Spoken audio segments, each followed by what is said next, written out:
ശീലമായതുകൊണ്ട് ഇവിടെ അച്ഛനും അമ്മയും ഒരു 8-8:30 ആകുമ്പോഴേക്കും കിടന്നുറങ്ങും. പിന്നെ ഞാൻ എൻ്റെ ഓരോ വർക്കായിട്ടിരിക്കും. കാരണം അഭിയേട്ടൻ വരാൻ വേണ്ടിയിട്ട് ഒരു 10-10:30 ആവും. ഇന്ന് പ്രത്യേകിച്ച് പരിപാടിയൊന്നുമില്ല. അപ്പൊ ചെറിയ രീതിയിൽ വിശന്നപ്പോൾ ഞാൻ എന്ത് ചെയ്ത് താഴെ പോയിട്ട് മാങ്ങയും കക്കിരിയും എടുത്ത് വന്ന് ഫ്രിഡ്ജിൽ നിന്ന് ഫുഡ് കഴിച്ചിട്ടില്ല കേട്ടോ. ഏട്ടൻ വന്നിട്ട് ഒരുമിച്ച് കഴിക്കാൻ വിചാരിച്ച് അച്ഛനും അമ്മയും കഴിച്ച് കിടന്നുറങ്ങിയതാണ്.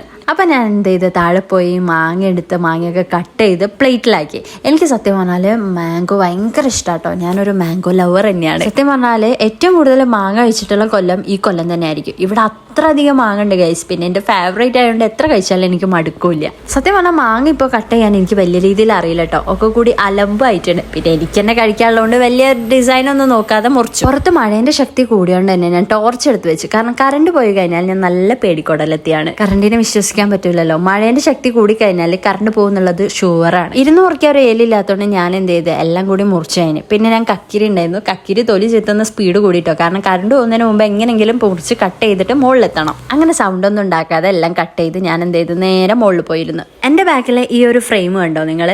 അടിപൊളി ഫ്രെയിമാണ് കേട്ടോ. ഇത് ഞങ്ങളുടെ ആനിവേഴ്സറി ഞങ്ങളുടെ വീടിനടുത്തുള്ള ഒരു ചേച്ചി തന്നതാണ്. സംഭവം ഭയങ്കര രസമാണ് കാണാനും. നമുക്കത് കാണുമ്പോൾ തന്നെ നമ്മളൊരു പ്ലസൻ്റ് ആയിരിക്കും. ഭാഗ്യം കറണ്ട് പോകുന്നതിന് മുമ്പ് ഞാൻ മുകളിലെത്തിയിട്ടുണ്ട്. അങ്ങനെ ബീൻ ബാഗിലിരുന്ന് കഴിക്കുക വിചാരിച്ച് ബീൻ ബാഗൊക്കെ അകത്തേക്ക് എടുത്ത് സെറ്റാക്കി അതിലിരുന്ന് ഞാൻ മെല്ലെ മെല്ലെ കഴിച്ച് ഫോണും സ്ക്രോൾ ചെയ്തിട്ട്. അതിനിടയിൽ ഞാൻ കുറച്ച് പ്ലാനിങ് ആയിരുന്നു. പുതിയ ഷൂട്ട്. ജൂൺ മാസം എന്നെ സംബന്ധിച്ച് വർക്ക് കുറവായിരിക്കും. ആ സമയത്ത് നമ്മളല്ലാത്ത കുറച്ച് കണ്ടന്റ് ഇടണം. ഇൻസ്റ്റാഗ്രാമിലും ഇപ്പം അതാ യൂട്യൂബിൽ ഫാമിലി ഉള്ളതുകൊണ്ട് യൂട്യൂബിൽ മാത്രം കണ്ടുപരിചയമുള്ള കുറേ പേർക്ക് അറിയില്ല ഞാൻ ഇൻസ്റ്റാഗ്രാമിൽ ഒരു ഫുഡ് വ്ളോഗറാന്നുള്ളത്. അപ്പോൾ അനൂസ് കിച്ചൻ എന്നുള്ള പേജ് ഇൻസ്റ്റാഗ്രാമിൽ അടിച്ചു നോക്കിയാൽ നമ്മുടെ പേജ് കാണാം. അറൗണ്ട് ഒരു 87,000 ഫോളോവേഴ്സൊക്കെ കഴിഞ്ഞിട്ടുണ്ട്. അത്യാവശ്യം നല്ല രീതിയിൽ പ്രൊമോഷൻ വർക്കും കാര്യങ്ങളൊക്കെ ആയിട്ട് പോവാണ്. അപ്പം ഞാൻ പറഞ്ഞല്ലോ കുറേ കണ്ടന്റ് ഞാൻ നോട്ട് ചെയ്തിരുന്നു. അതൊക്കെ ഞാൻ കുറിച്ച് വെച്ചിട്ടുണ്ട്. പുതിയ പുതിയ വീഡിയോസും കാര്യങ്ങളൊക്കെ എടുക്കണം. അപ്പൊ ഏട്ടൻ വരുന്നവരെ ഞാൻ അതിന്റെ കുറച്ച് പണിയിലായി. ഫ്ലോ എർഗോ മാട്രസ് പറഞ്ഞിട്ടുള്ള വേരിയന്റ് ആണ് ഞങ്ങൾ ഓർഡർ ആക്കിയിട്ടുള്ളത്. പിന്നെ അത് അങ്ങോട്ട് അൺബോക്സ് ചെയ്ത് അതിന്റെ കാറ്റലോഗ് ഒക്കെ ഒന്ന് വായിച്ച് സെറ്റ് ആയിട്ടോ. എന്നെക്കാൾ ഇൻട്രസ്റ്റ് അമ്മയ്ക്കായിരുന്നു. കാരണം പുതിയ ബെഡ് വരുന്ന ഒരു സന്തോഷം ഉണ്ടേ. 10 വർഷം വാറന്റി ആണ് ഈ ഒരു മാട്രസിന് ഇവര് പ്രൊവൈഡ് ചെയ്യുന്നത്. ഇനി നിങ്ങൾക്ക് ഇപ്പൊ അത് യൂസ് ചെയ്തിട്ട് ഇഷ്ടമായില്ലെങ്കിൽ നിങ്ങൾക്ക് അത് റിട്ടേൺ ചെയ്യാനുള്ള ഓപ്ഷനും അവൈലബിൾ ആണ്. പിന്നെ ഇഷ്ടമാവാണ്ടിരിക്കാനുള്ള ഒരു കാരണവുമില്ല. അത്രയും കംഫർട്ടബിൾ ആണ്. ബെഡ് കണ്ട അപ്പൊ ഞാൻ ഉറങ്ങാന്ന് പറയുന്ന ഒരു സംഭവമില്ലേ, അത് ഈ ബെഡിൽ എന്തായാലും സാധിക്കും. ബെഡിന്റെ കൂടെ അതിന് സ്യൂട്ട് ആയിട്ടുള്ള 2 പില്ലോ കൂടി ഞങ്ങൾ ഓർഡർ ചെയ്തിട്ടുണ്ടായിരുന്നു. കുറച്ച് മണിക്കൂറുകൾക്കുള്ളിൽ തന്നെ എല്ലാം സെറ്റായി വന്നു. ഇതിലെ മോഷൻ ഐസൊലേഷൻ ടെക്നോളജി ഞാൻ കാണിച്ചിട്ടെ. പേര് കേട്ട് നെട്ടൊന്നും വേണ്ട. ഒരു ഗ്ലാസ്സിലെ വെള്ളം കിടക്കയിൽ വെച്ചിട്ട് അതിന്റെ അടുത്തുനിന്ന് ചാടി മറിഞ്ഞാലും ആ വെള്ളം ആ ബെഡിൽ തൂക്കൂല. അതായത് നമ്മൾ ഉറങ്ങുമ്പോൾ നമ്മൾ അടുത്തുനിന്ന് ഒരാൾ എണീച്ച് പോകുന്നത് പോലും നമ്മൾ അറിയില്ല. ഇവരുടെ തന്നെ നല്ല കിട്ടിലം പ്രീമിയം ബെഡ്ഷീറ്റ് കൂടി ഞങ്ങൾ ഓർഡർ ചെയ്തിട്ടുണ്ടായിരുന്നു. സോ നല്ലൊരു മാട്രസ് ആണ് നിങ്ങൾ നോക്കുന്നതെങ്കിൽ ഫ്ലോ മാട്രസ് എന്റെ സജഷൻ ലിസ്റ്റിലുണ്ട്.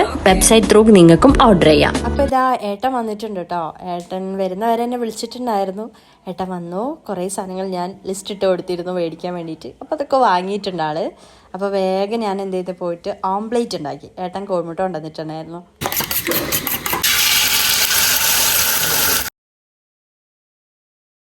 അപ്പോൾ നമ്മളത്തെ ഡിന്നർ ഇതാണ്. ചോറുണ്ടായിരുന്നു, പിന്നെ ചപ്പാത്തി ഉണ്ടായിരുന്നു, മീൻകറി പുഴമീനാണ് കേട്ടോ. പൊരിച്ചതും പുഴമീൻ തന്നെയാണ്. പിന്നെ ഓംപ്ലേറ്റും കക്കിരിക്കും. ഞാൻ വീട്ടിൽ തന്നെ ആയിരുന്നല്ലോ. അപ്പോൾ ഏട്ടനോട് വിശേഷങ്ങളൊക്കെ ചോദിച്ചു. എന്തൊക്കെയായിരുന്നു, എങ്ങനെ ഉണ്ടായിരുന്നു ഡേ, എന്തൊക്കെ ചെയ്തു എന്നൊക്കെ ചോദിച്ചു.